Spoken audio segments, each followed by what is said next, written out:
c'est-à-dire effectivement la revendication principale de ce personnel est liée à une augmentation salariale.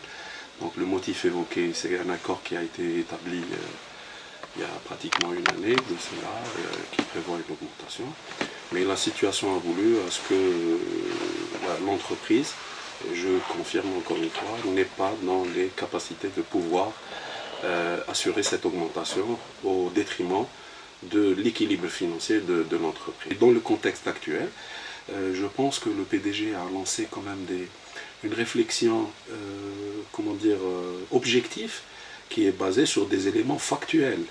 C'est-à-dire, il a démontré à l'ensemble des intervenants que voilà, l'équilibre financier à l'entreprise est assez fragile pour pouvoir autoriser ce genre d'augmentation. Air Algérie, ça fait pratiquement 2 ans, a entrepris une acquisition d'une flotte assez importante. Donc, de surcroît, c'est un investissement lourd pour l'entreprise. Et bien entendu, ça fait pratiquement une année ou 2 ans où on a complété cette opération-là. Donc, l'entreprise a subi quand même un effort important. Et nous sommes aussi dans des échéances d'endettement qu'il faudrait honorer vis-à-vis des partenaires d'Air Algérie. Nous allons augmenter les tarifs. Il faut savoir que nous évoluons dans un environnement concurrentiel.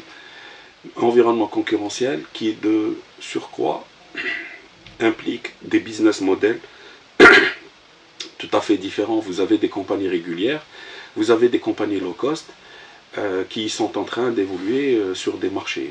On peut citer le marché France par exemple, vous avez plus de 5 compagnies concurrentes et vous avez en face Air Algérie. Donc il faut déployer tous les moyens et tous les outils pour pouvoir recadrer cette concurrence et ce n'est certainement pas une augmentation de tarifs que nous allons pouvoir concurrencer ces compagnies-là. الديون اللي كانت متراكمة على المواطنين وعلى المؤسسات العمومية والخاصة. حاليا مستوى الديون على اللي راهي عندها الجزائرية المياه إلى غاية اليوم هي 31 مليار دينار. فيها 13.5 مليار دينار على المؤسسات على الإدارات العمومية وعلى البلديات. أكد باللي 80% من المواطنين الجزائريين راهم يخلصوا الفاتورة تاعهم في الآجال المحددة. يبقى لنا 20% راح تكون إعذارات من طرف محضرين قضائيين، لأن الفاتورة ماهيش يعني حاجة كبيرة. يعني الإنسان تمثل له الفاتورة تاع الماء 20 دينار في اليوم. كاين متابعات قضائية وإحنا هذا يعني آخر يعني شيء نقوم به، لأنه يكلفنا كذلك لازم نخلصوا المحامي ونخلصوا المحضر